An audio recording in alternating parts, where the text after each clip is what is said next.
L'histoire de notre indépendance, l'indépendance du Cameroun continue de susciter de l'intérêt et bien sûr comprendre exactement ce qui s'est passé durant la période coloniale.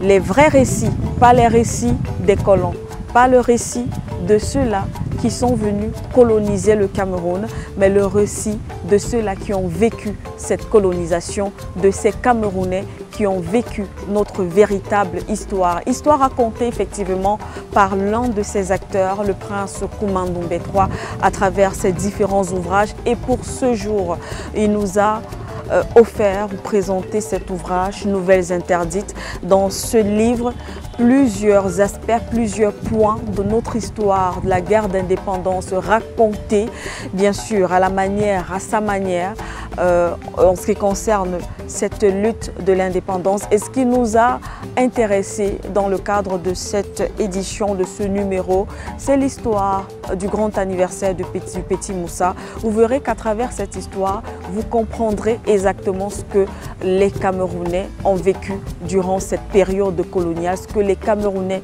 ont vécu durant cette guerre de l'indépendance. Alors, je vous propose de rester très attentifs parce que notre invité va nous raconter l'histoire du Petit Moussa. Ensuite, nous allons discuter avec lui pour comprendre exactement ce qu'il en est, de quoi il était question avant de sortir de cette émission.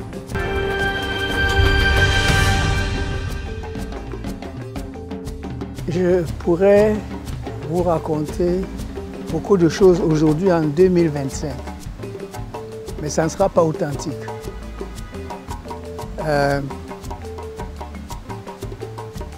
Je préfère vous lire un extrait d'un texte que j'ai écrit dans les années 70, quand ça chauffait ici. Parce que nous avons vécu des choses et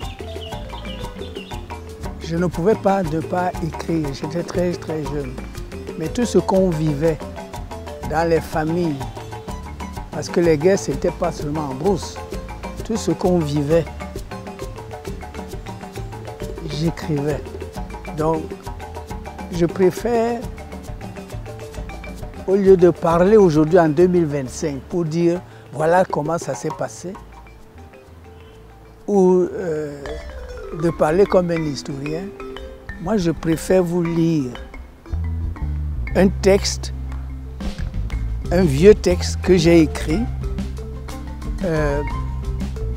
à cette époque-là, et j'étais ici à Douala.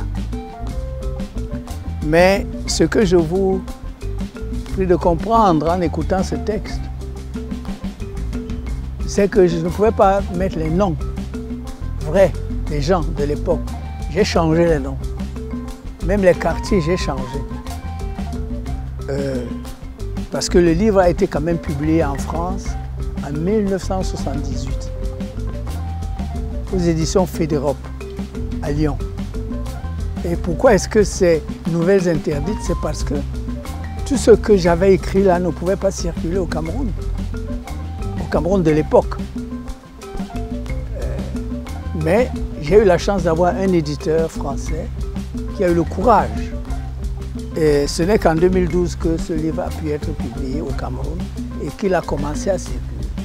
Maintenant, vraiment, je vais vous donner un texte, le grand anniversaire du Petit Moussa. Un petit qui fêtait son 10e anniversaire en 1970. 1970, ça fait 10 ans d'indépendance du Cameroun. Alors, le grand anniversaire du Petit Moussa. Ce jour-là, le soleil brillait ardemment. Le soleil éclairait les villages. Le soleil éclairait les villes. L'allégresse des cœurs emportait les corps dans le rythme essoufflant d'une fête pompeuse. Ce jour-là, tout le pays dansait la joie de son grand anniversaire. 10 ans. 10 ans d'indépendance. Le soleil se mêlait à la foule et jouait sur les drapeaux multicolores. Il se reflétait sur les fronts couverts de sueur, l'avenir de tout un peuple qui se miroitait sur cette longue route au goudron surchauffé. Ce jour-là, Le petit Moussa s'était réveillé en sursaut. Allait-il être en retard pour son anniversaire, son grand anniversaire d'un enfant de 10 ans? De loin, les clairons sonnaient la fête de l'indépendance. Il avait 10 ans, comme son pays, né au seuil même de la liberté. Avait-il maintenant le droit d'être en retard? Les tam-tams battaient au rythme de sa naissance. De sa petite fenêtre, il aperçut les rayons du soleil éblouissant. Les coqs avaient chanté, les clairons avaient sonné, le grand prêtre avait battu le tam-tam. Les villes, les villages, les bourgades s'étaient réveillés. La fraîcheur de la nuit avait cédé la place au soleil éclaboussant d'une fête somptueuse.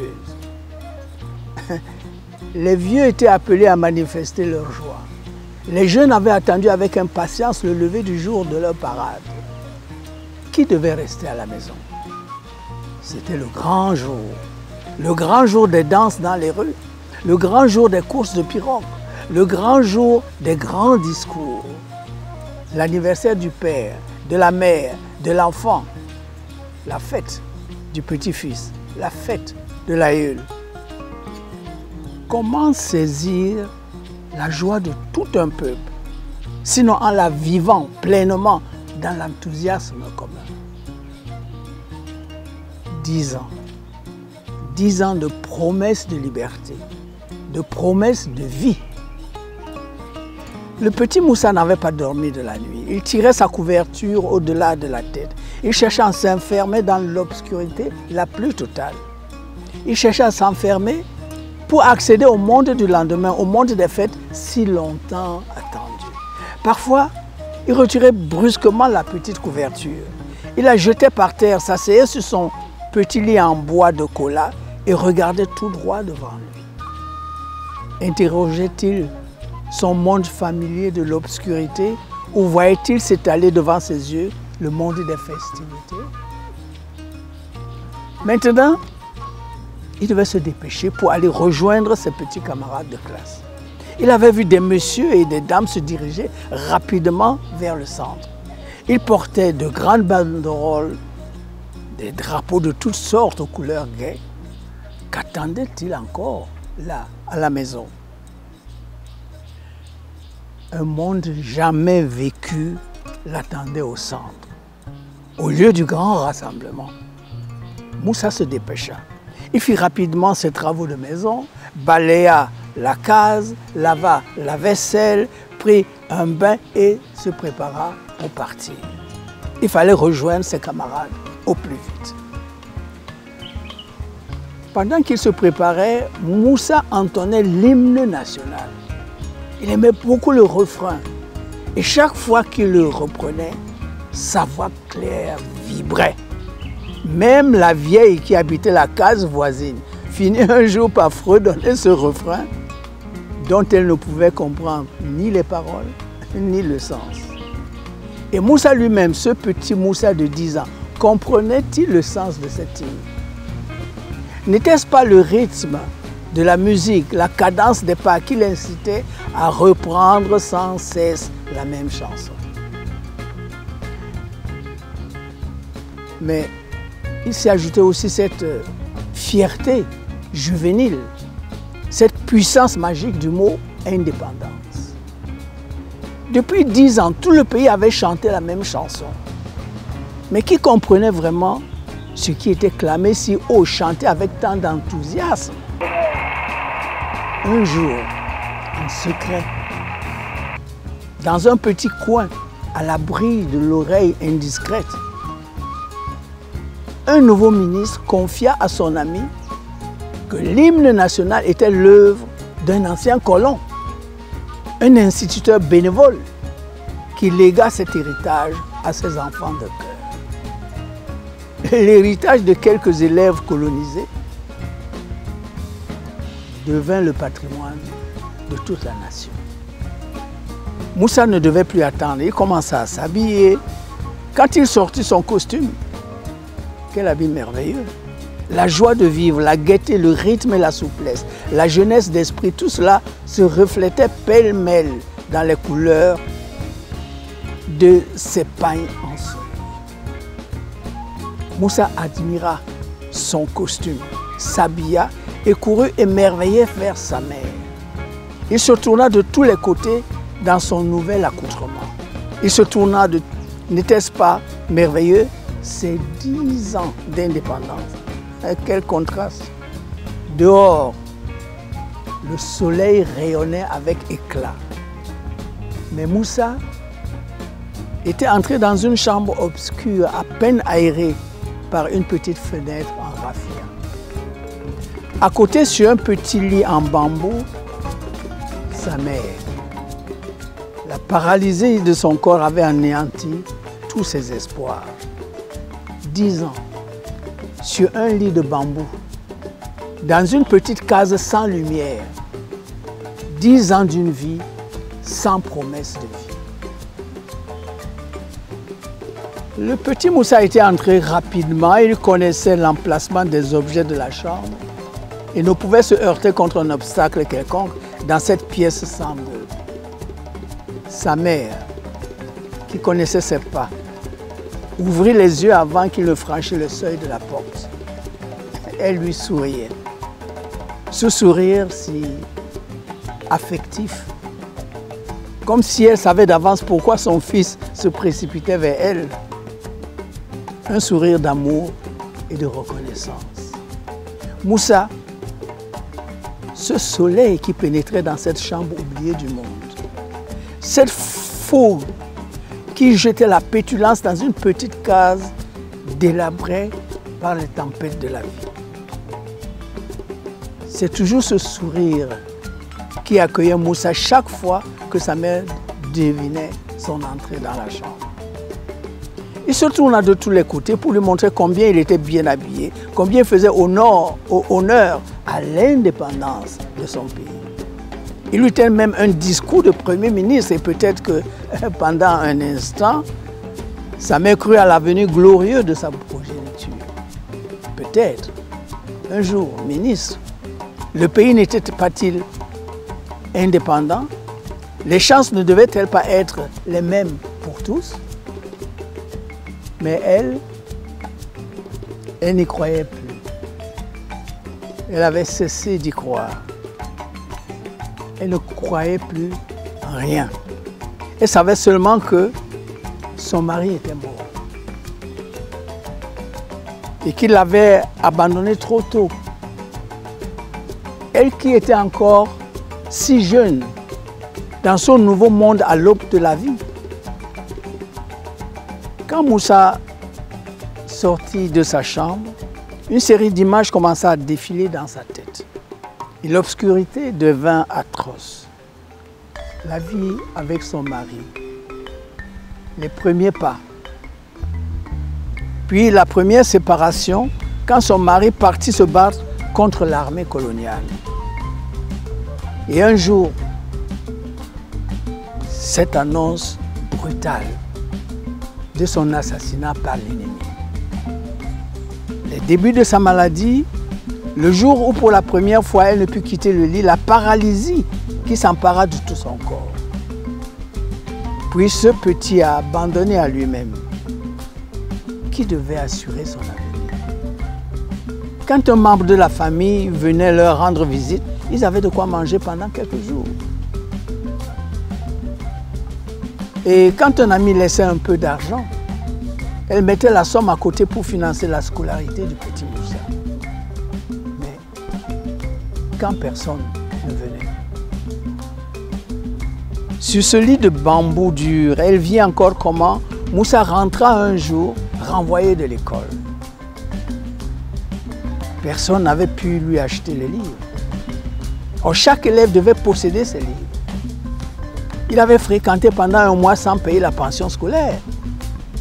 Sa situation devenait intolérable dans cet établissement d'un beau pays indépendant. Comme un citoyen intègre, comment un citoyen intègre pouvait-il ne pas payer sa pension scolaire? Dans un pays indépendant, donnons à l'État ce qui est à l'État. Mais lui, ce turbulent petit Moussa, voulait-il faire une exception à la règle? il fallait le renvoyer de l'école. Il fallait lui faire comprendre que chaque citoyen digne de ce statut devait assumer toutes ses responsabilités. Payer la pension, toute la pension. Acheter les livres, tous les livres. La générosité d'un cousin permit à Moussa de rétablir sa dignité de citoyen et de réintégrer les rangs de l'école. Les défilés n'étaient pas obligatoires, mais le défilé du 10e anniversaire, le plus grand de la nation, s'annonçait comme une exception évidente. Toutes les filles du pays, tous les fils de la nation devaient se tenir la main en ce grand jour pour chanter sa célébrité et louer ses dirigeants. Un décret spécial pour la cause invita tous les établissements scolaires à changer d'uniforme. Un concours fut lancé officiellement et le meilleur uniforme devait être choisi le jour du défilé. C'est ainsi que la course aux meilleurs uniformes se déclencha, une course folle et insensée. La mère de Moussa devait donc lui acheter un uniforme, un autre, mais avec quel argent? Il dépendait de ceux qui lui rendaient visite. Demandait peut-être à un ami, à un parent qui viendrait bientôt, voir comment il se portait. L'attente fut vaine. Plusieurs personnes vinrent, mais la somme nécessaire ne put être rassemblée. Il fallut attendre très longtemps. Le grand défilé devait embellir toutes les villes du pays dans 3 jours. Lorsque Moussa apprit la maladie brusque d'un cousin, le malheur des uns ne fait-il pas le bonheur des autres? Les soucis de Moussa s'envolèrent. Lorsqu'il essaya l'uniforme de son cousin, même le meilleur tailleur du quartier aurait juré qu'il avait été confectionné sur mesure pour lui. Quelle chance, après tant de nuits d'insomnie. C'est ainsi donc que Moussa partit rejoindre ses camarades de classe au lieu du grand rassemblement, habillé du costume de la nation, en ce jour solennel de son anniversaire. Tout le monde était là, au rendez-vous des festivités. Une immense marée humaine se mit en marche. Un long cortège interminable occupait les principales artères de la ville. Un jour splendide, un jour ensoleillé rassemblait les grands comme les petits, les jeunes comme les vieux, les hommes comme les femmes. Oui, c'était le grand jour du 10e anniversaire, le grand jour du petit Moussa. Ce jour-là qui se confondait avec le grand jour de la nation. Des fanfares, des tambours, des chants, des cris, partout, il y avait un bruit quelconque, de joie, de bonheur, de plénitude. Les organisateurs avaient arboré le drapeau de la jeune nation. Dans les rues, tout le monde défilait. Une grande marée noire parcourait la ville en chantant l'hymne national, fier d'être arrivé, fier d'être parvenu à arracher cette indépendance sans laquelle rien n'est possible pour un peuple. Tout le monde chantait. Et aux chants répondaient des jeux splendides, des manifestations sportives de tout genre. Et à ces jeux s'ajoutaient des discours éloquents, de personnalités fort importantes. Le petit Moussa avait défilé pendant toute la journée, sous un soleil accablant, le ventre affamé. Avait-il eu le temps de s'en apercevoir? Il était là dans cette foule immense, parmi les siens, dans la foule, perdu comme une goutte d'eau dans un océan. Ce jour tant attendu. Mais ces discours interminables. Il se grattait la jambe de temps en temps. Il s'essuyait le front de sa main. Les discours ne s'arrêtaient pas. Mais tout à coup, on entonnait l'hymne national qui retentissait au-delà de la ville, au-delà de l'océan. L'hymne national, la fierté de la nation. Puis de longs discours reprenaient. Des discours de nouvelles personnalités fort importantes qui n'en terminaient pas d'en avoir à dire à cette nation rassemblée là, au jour du grand rendez-vous. Le pays avait enfin été libéré, disait-on. Le pays avait enfin arraché son indépendance, répétait-on. Un pays libre, clamait-on du haut des tribunes décorées. Une nation souveraine, proclamait-on du haut des frontons. Nous avons des amis sûrs. Hier dominés, aujourd'hui nous sommes libres. Libres du choix de nos amis, libres du choix de nos collaborateurs. Des discours sains se plaisaient à ressasser le même refrain. Les grands messieurs s'enorgueillissaient de s'adresser à un auditoire aussi nombreux. Mais pourquoi pas? Des anciens dominateurs avaient choisi de rester, optant pour la collaboration, au détriment d'une domination directe et ouverte. Les anciens dominateurs devenaient les amis de nouveaux dirigeants. Le pays était en pleine expansion, disait-on, en pleine expansion économique, précisait-on. Les citoyens n'avaient point de souci à se faire. Le grand navire de la nation s'était doté d'un capitaine providentiel, le guidant dans la grande tempête de l'océan. Dans quelques années, le pays serait sorti du sous-développement. Il faudrait que tout le monde se mette au travail, que le peuple accepte les sacrifices les plus lourds pour obtenir sa dignité économique au sein du grand concert des nations. Puis de nouveau, l'hymne national retentissait au-delà des océans, emportant vers des nations voisines et lointaines le message de la fierté de ce pays, à peine sorti de la barbarie, clamait l'orateur. Vers le soir, une personnalité fort importante tint un discours orageux, un orateur inné, un grand maître, disait-on. Nous avons eu beaucoup de mal à rétablir l'ordre dans ce pays, affirmait-il. Nous avons eu beaucoup de mal à pacifier ces régions, répétait-il. Nous ne sommes pas prêts à abandonner la lutte contre les récalcitrants, contre ceux qui menacent l'ordre public, contre ceux qui troublent la tranquillité de la nation. Moussa et ses camarades, fatigués par la chaleur, avaient pris place sur la pelouse car ils n'en pouvaient plus. Tellement ils étaient fatigués. Mais il fallait rester, il fallait écouter, il fallait chanter. Les grands chefs parlaient et les autres applaudissaient. Le discours de l'orateur prit une tournure décisive. Dans cette nation, il y a des irresponsables. Nous allons en terminer. Nous vous avons offert la main de la réconciliation. Cette main tendue à tous les fils de la nation. Mais à l'heure actuelle, il y en a encore une vingtaine de mécontents qui s'arrogent le droit de perturber l'essor de notre pays. Eh bien, ici, ouvertement et publiquement, nous leur disons ceci. Dans quelques semaines, on aura parlé d'eux.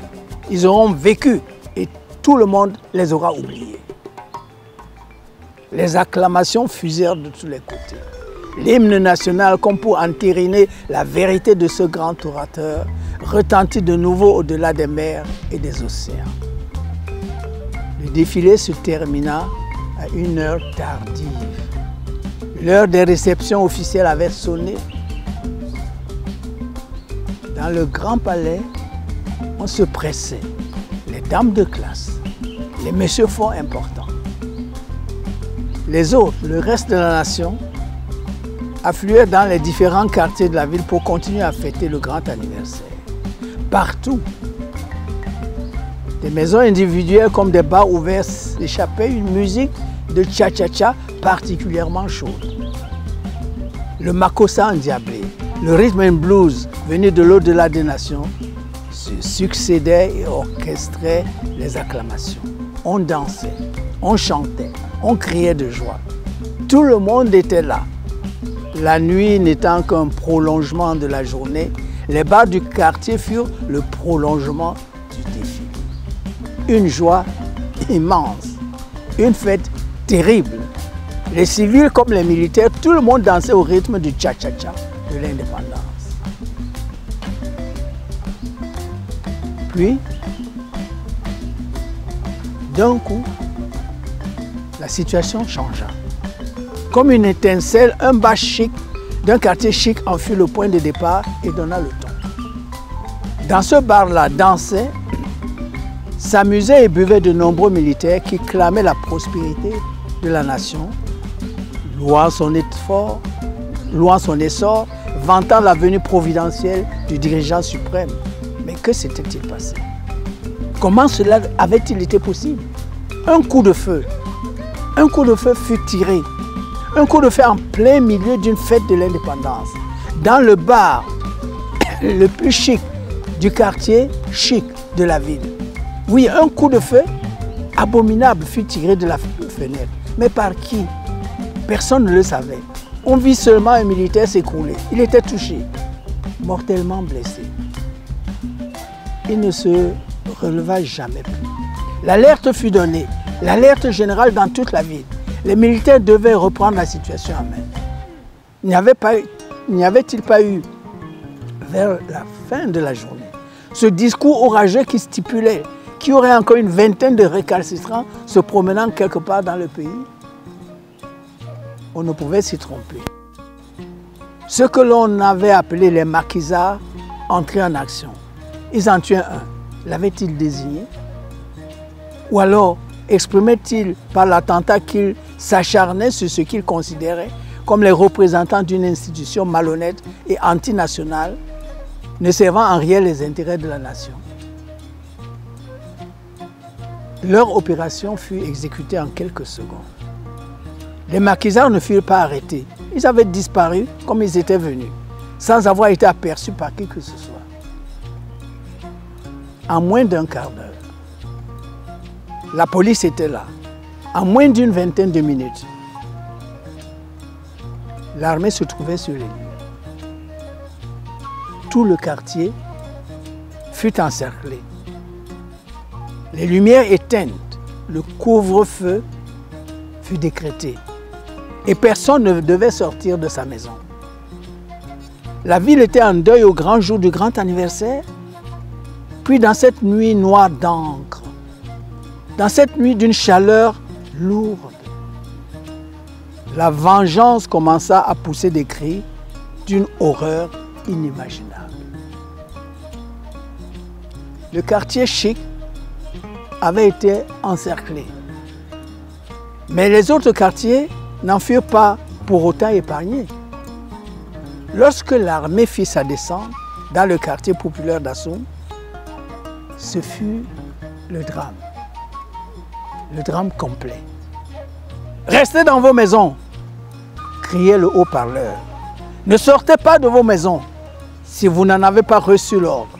répétait le haut-parleur. « Éteignez les lumières !» vociférait le haut-parleur. Les ordres furent exécutés. Puis commença la nuit noire, la nuit d'encre, la nuit la plus terrible d'Assoum. Une famille entendit frapper à la porte. Fallait-il ouvrir? Fallait-il refuser d'ouvrir? Le haut-parleur ordonnait de rester dans les maisons. Il fallait obéir aux ordres. On tapa de nouveau à la porte.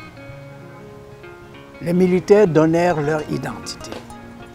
N'avait-il pas le droit de venir perquisitionner puisqu'il y avait eu un mort? Le père se leva, puis jeta un coup d'œil en arrière, essaya de distinguer dans le pénombre le visage de son fils et de ses filles. Puis, il chuchota un mot à sa femme et partit ouvrir. À peine la porte fut-elle entrouverte que les militaires lui percèrent le cœur d'un seul coup de couteau. Il tomba, évanoui, mort, assassiné. Puis le cadavre fut rejeté dans la pièce. La porte se referma d'elle-même et on n'entendit plus rien.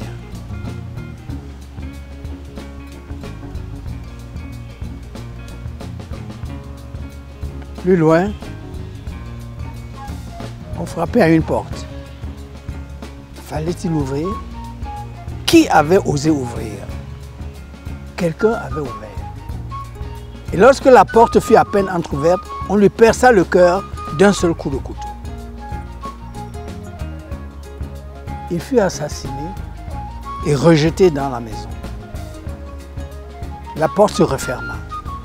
Et plus loin encore, on entendit des coups frapper à une porte. Et plus loin encore, d'autres coups frappèrent à d'autres portes. Jusqu'à l'aube. Le quartier d'Assoum devint une rivière de sang d'innocents.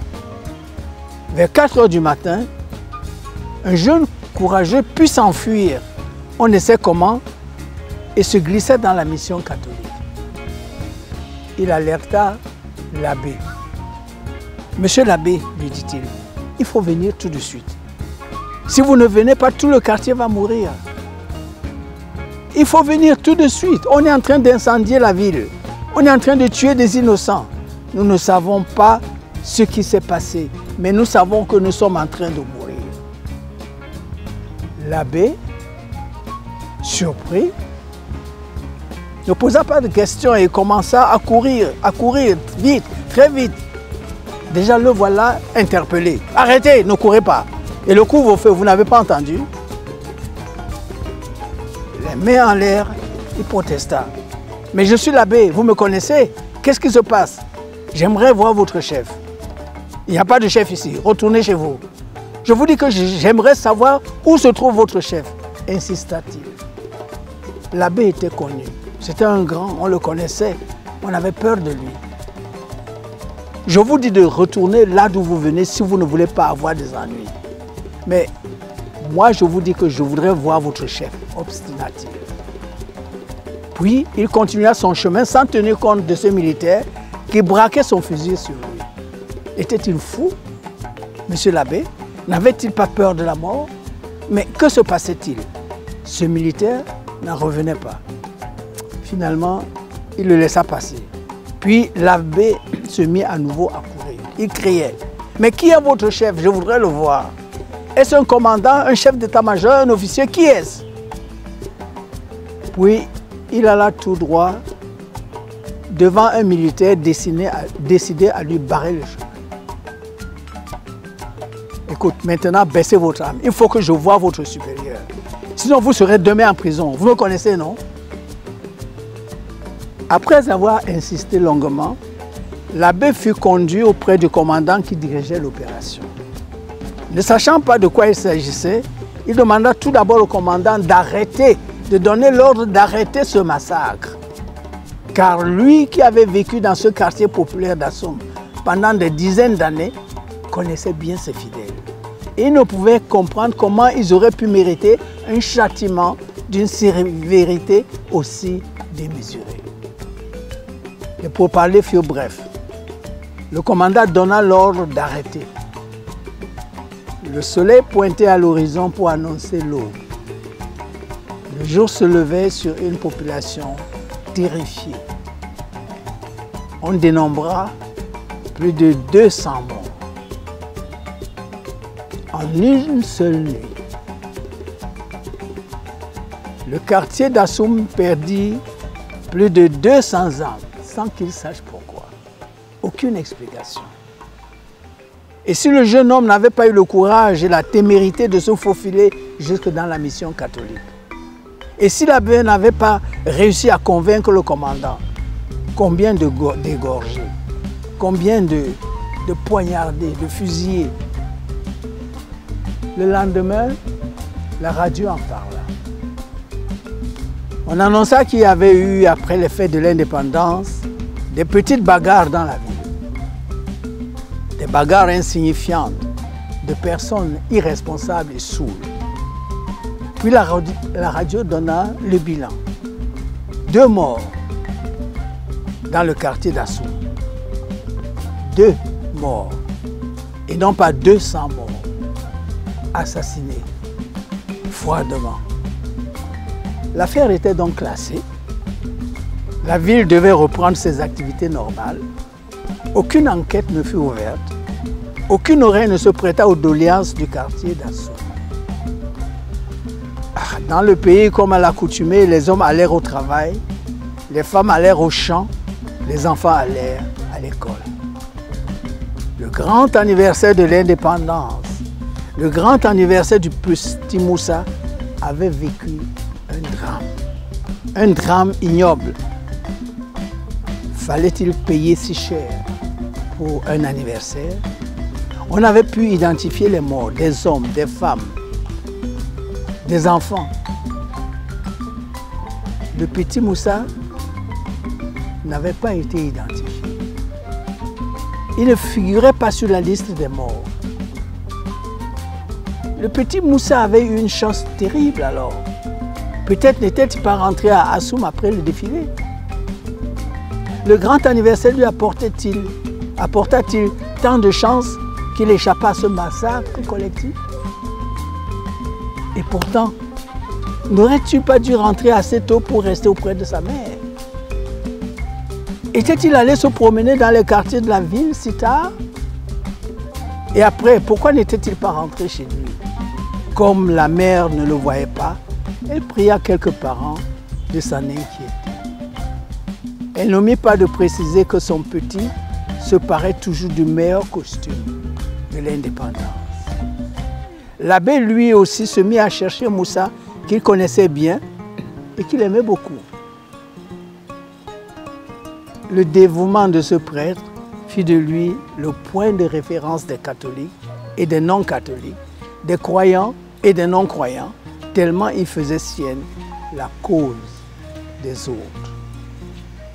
On chercha le petit Moussa dans toute la ville. On chercha le petit Moussa dans tous les commissariats.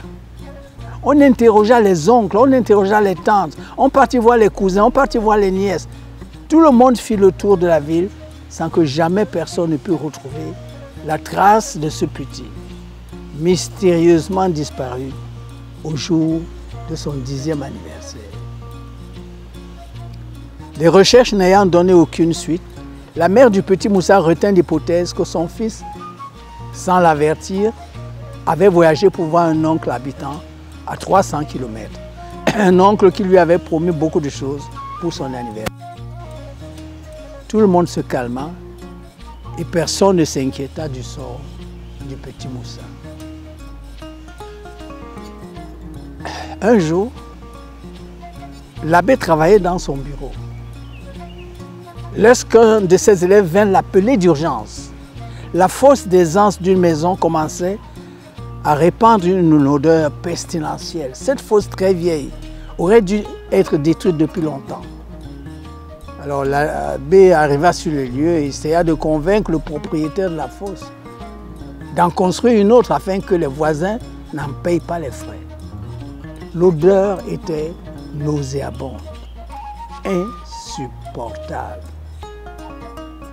Mais le propriétaire ne voulait pas comprendre, prétextant son manque d'argent pour se faire creuser une seconde fosse dans l'immédiat. Puis il ne comprenait pas que tout à coup sa fosse répandit une odeur que lui-même n'avait jamais connue. Après avoir discuté, l'abbé se dirigea vers la fosse, mais il poussa un cri terrible. Dans la fosse des anses, il aperçut un corps gros comme un tronc d'arbre, un corps aux dimensions immenses. Qui était-ce? Personne ne voulait se rapprocher. Mais il fallait faire quelque chose, appeler les pompiers. On alerta les pompiers. Les pompiers, vers quelques heures plus tard, ils sortirent le corps. C'était lui, Moussa, le petit Moussa, qui avait fêté son 10e anniversaire. Mais comment avait-il pu atterrir dans une fosse des anses? La peur, la fuite, cherchant un refuge sûr? Personne ne put répondre à ces questions. Et elles embarrassaient. Qui aurait osé les poser? Et puis, les poser à qui? D'autant plus que le petit garçon avait reçu 2 coups de revolver dans la tête. Un gosse de 10 ans. Le scandale aurait dû éclater. Le scandale n'éclata pas. Le grand quartier d'Assoum porta le deuil pendant des années. Voilà donc ce que nous autres, nous avons vécu pendant ces années terribles. Je crois que ce témoignage vaut mieux que des discours que je tiendrai en 2025. Voilà une histoire assez triste, mais surtout une histoire riche qui comporte plusieurs éléments de ce que nos compatriotes, nos papas, nos grands-parents ont vécu durant cette période douloureuse. On a écouté le prince Kouma Ndoumbe III et maintenant nous allons aller le rejoindre. Avec lui, nous allons examiner, analyser différents points racontés dans cette histoire. On rappelle que c'est une histoire, mais c'est une histoire réelle. Ce sont des histoires qui se sont réellement déroulées au Cameroun.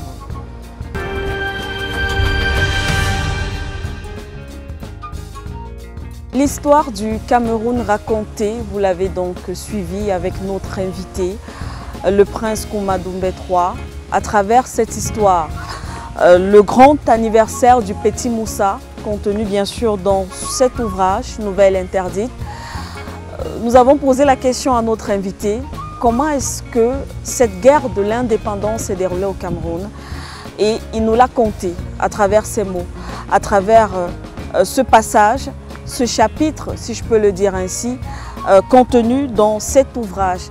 Et dans ce conte, il y a beaucoup d'interpellations. Vous l'avez d'ailleurs appelé Prince. Vous avez changé les noms, non seulement des personnages, mais aussi des lieux. Nous avons compris que par là, vous racontiez ce que les Camerounais ont vécu.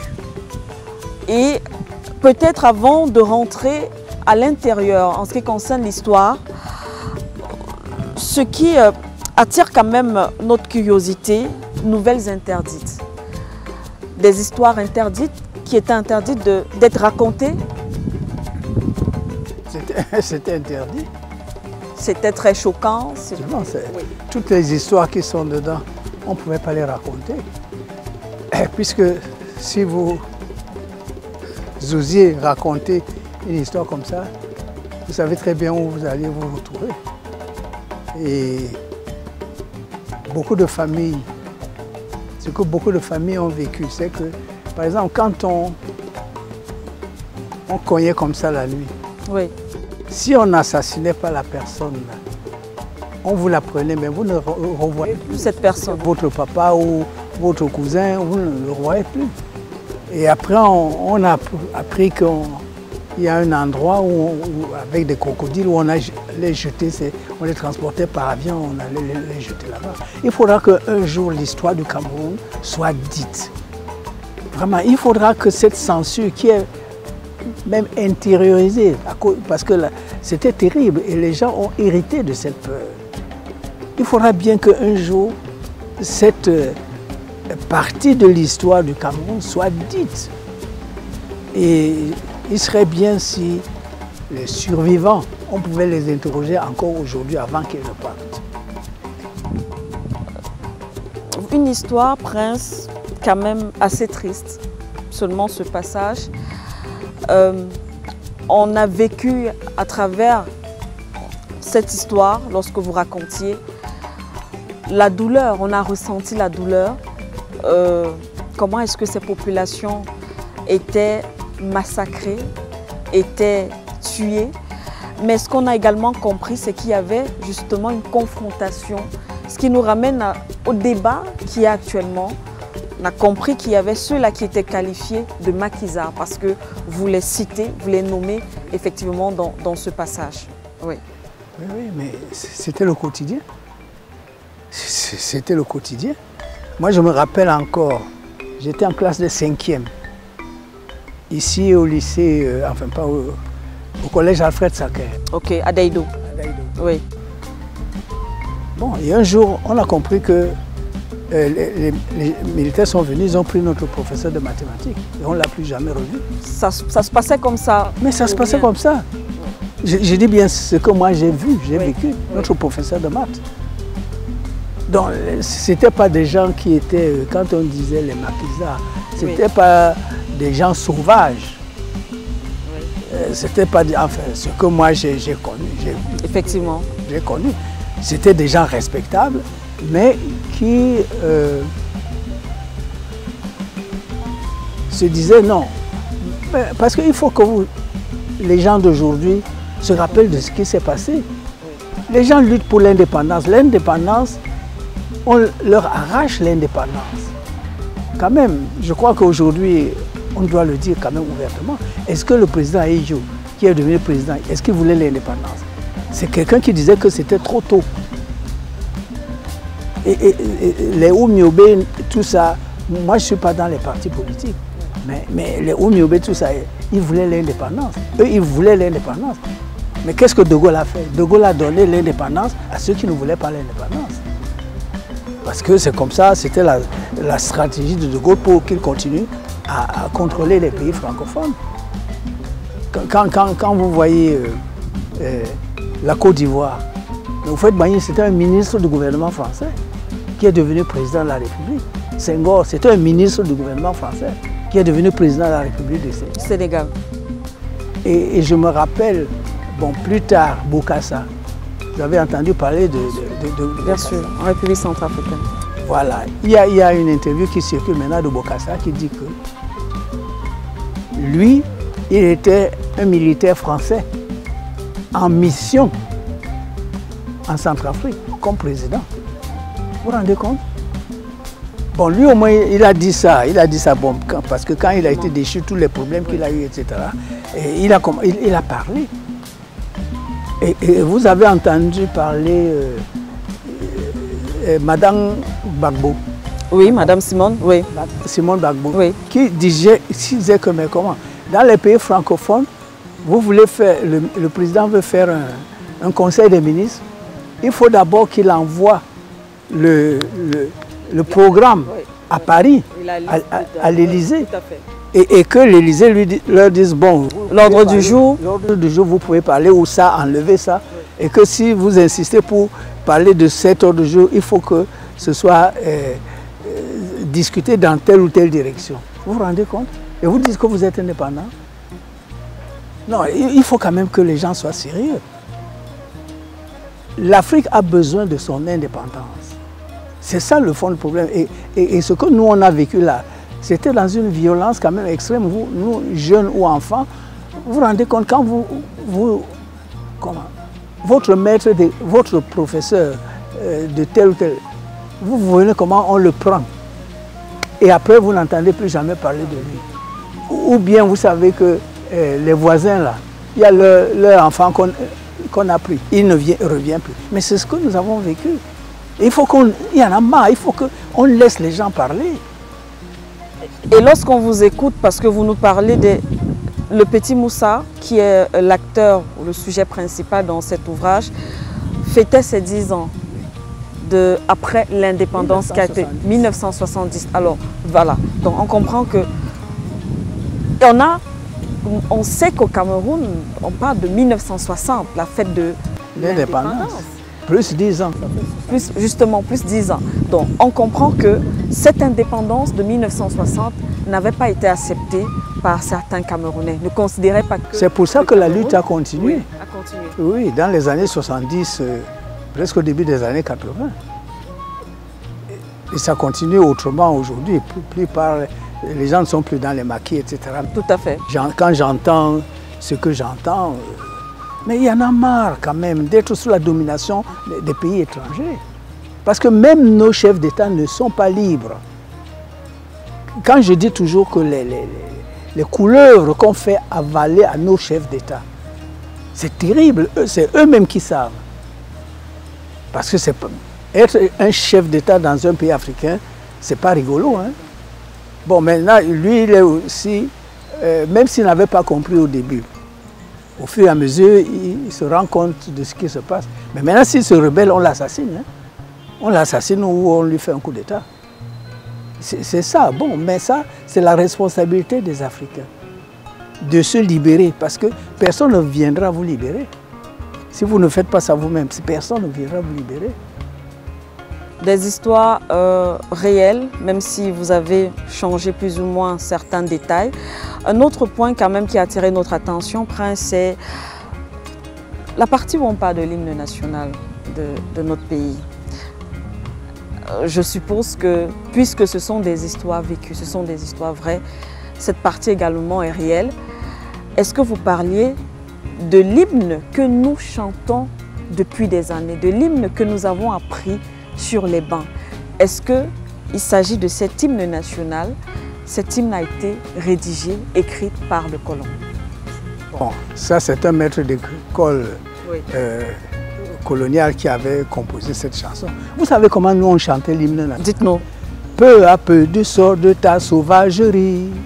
C'est comme c'était ça. Là, c'est l'hymne qui Mais c'est ce que nous on a chanté. On faisait 1, 2, 1, 2. Au Cameroun, berceau de nos ancêtres, peu à peu tu sors de ta sauvagerie. Hein? Okay. Sauvagerie, barbarie, c'est comme ça. Mais c'est après que même le président lui-même, quand il allait à l'étranger, il avait honte. C'est après qu'on a changé pour que vous chantiez maintenant ce que vous chantez là. Oui.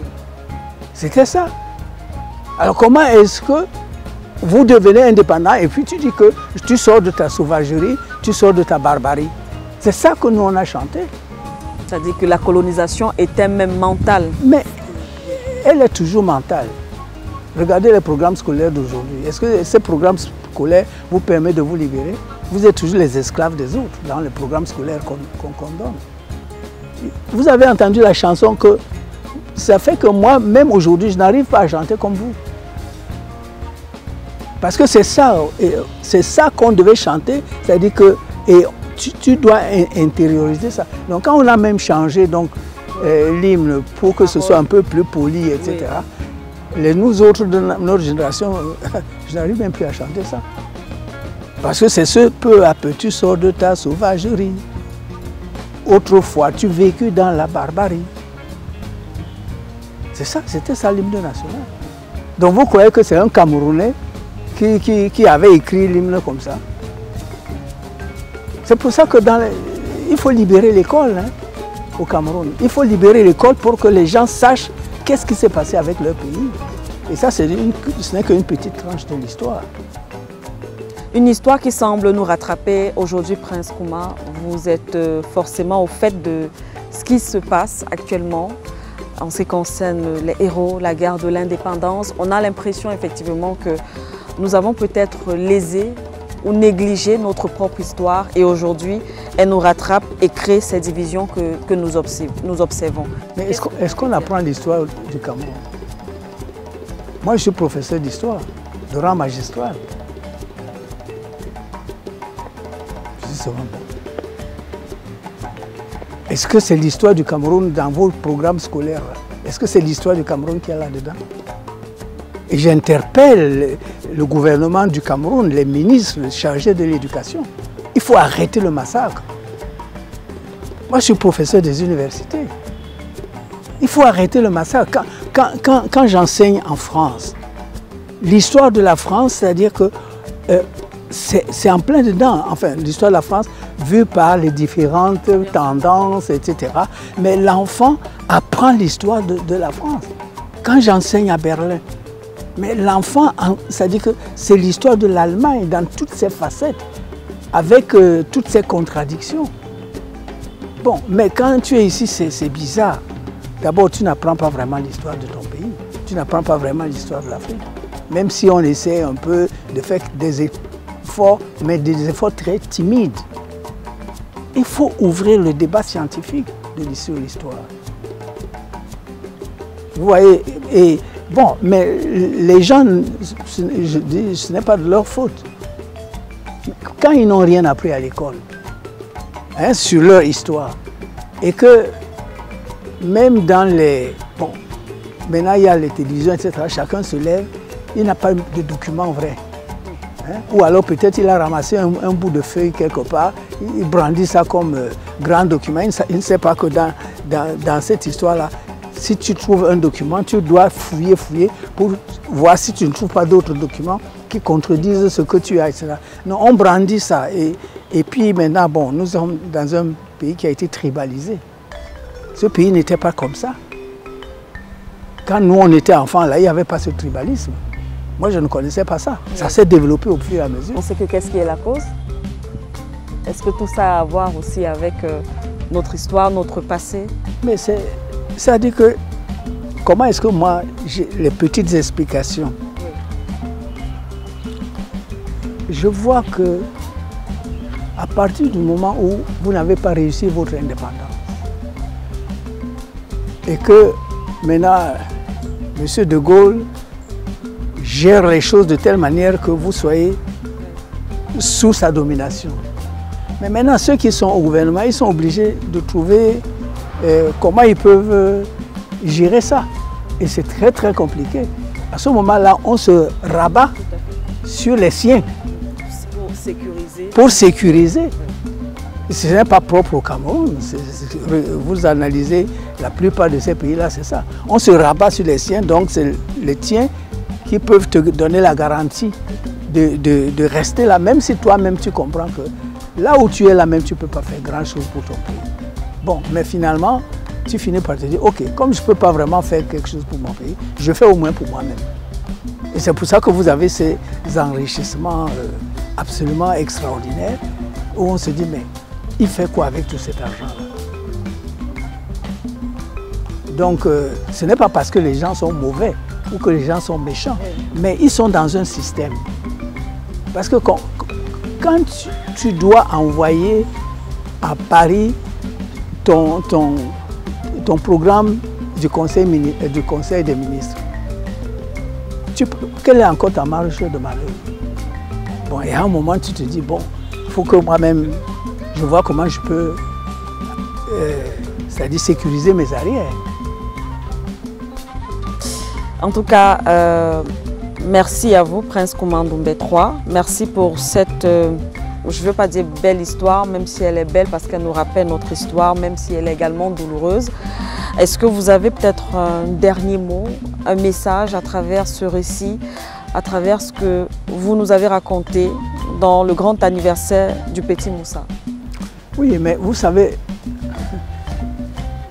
les Camerounais doivent reprendre l'habitude de la lecture. Je pense que c'est très important parce que je sais qu'il y a les débats télévisés, etc. Mais de grâce, lisez pour savoir, pour avoir les éléments fondamentaux. Là, c'est le Petit Moussa. Mais si vous lisez par exemple la pendaison du commandant Bibila, quelqu'un de l'armée qui est pendu par l'armée. Donc, il y a beaucoup de choses. Pardon, lisez. Bon, mais nous autres, on se dit, bon, on vit avec. Je suis Camerounais, n'est-ce pas? Je suis africain, n'est-ce pas? Je vis au Cameroun, n'est-ce pas? Mais demandez à un Camerounais s'il a même touché un des livres que j'ai écrits. Pourtant, j'ai publié, pas écrit, publié 82 livres. Combien de gens sur cette terre ont publié 82 livres? Mais est-ce que vous me trouverez même au programme scolaire? Un de mes livres. Ça c'est une nouvelle. Il y a des essais romans, des essais historiques, des essais politiques, etc. C'est plutôt les étrangers à l'extérieur qui me lisent. Donc je pense que, je dis toujours, ok, ne lisez pas, d'autres vont lire.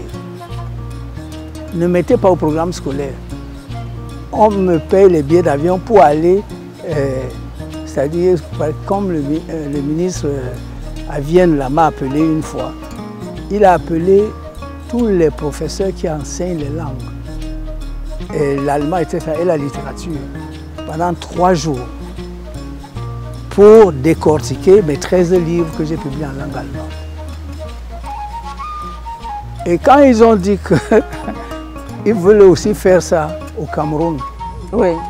On a demandé au ministre des enseignements secondaires que maintenant la partie en français, qu'on fasse ça ici au Cameroun. Le ministre a dit qu'il n'y a pas l'argent. Je m'en fous.